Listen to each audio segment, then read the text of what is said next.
Couple of photos coming in from the new Rockford area right along the county line. Northern Lights, you really can't beat that right there. So absolutely stunning. Thank you for sharing that. Gorgeous blue skies even right now. Temps are in the 40s. If you are in the Minot area, we'll probably get to 50, if not 52. Bismarck, I still think 60 degrees. So it's actually getting better out now. Then we're still going to hit just about 70 degrees if you're west of Highway 85. So I think we could do it. I mean, look at this. It's noon, actually only about 11 o'clock in the Mountain Time Zone. Well, it's at 54 degrees in Sydney, Montana. Well, then we're going to still take it to a couple of 30s in the Grand Forks area.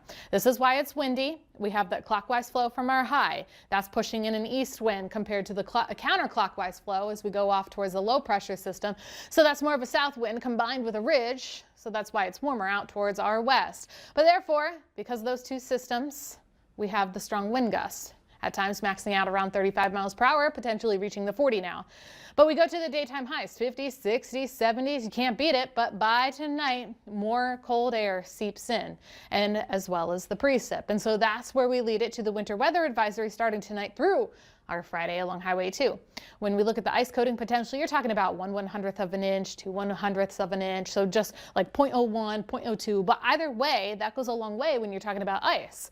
Can make a coating all across the roads. So the slick roads, I think, are going to be our biggest problem if we see that freezing rain develop.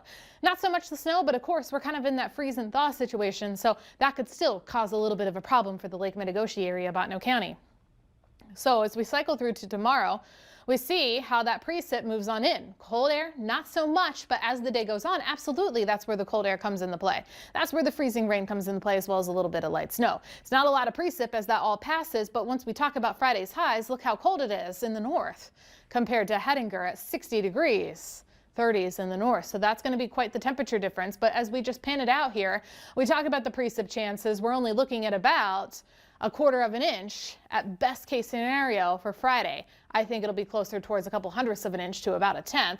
But then a second chance, which is looking still further towards our south, spreads into South Dakota, and that's still going to push in some cooler temperatures. So that's where we go to the 30s. But then we go to Tuesday and Wednesday, Krista, that's where we're starting to stretch it to another system.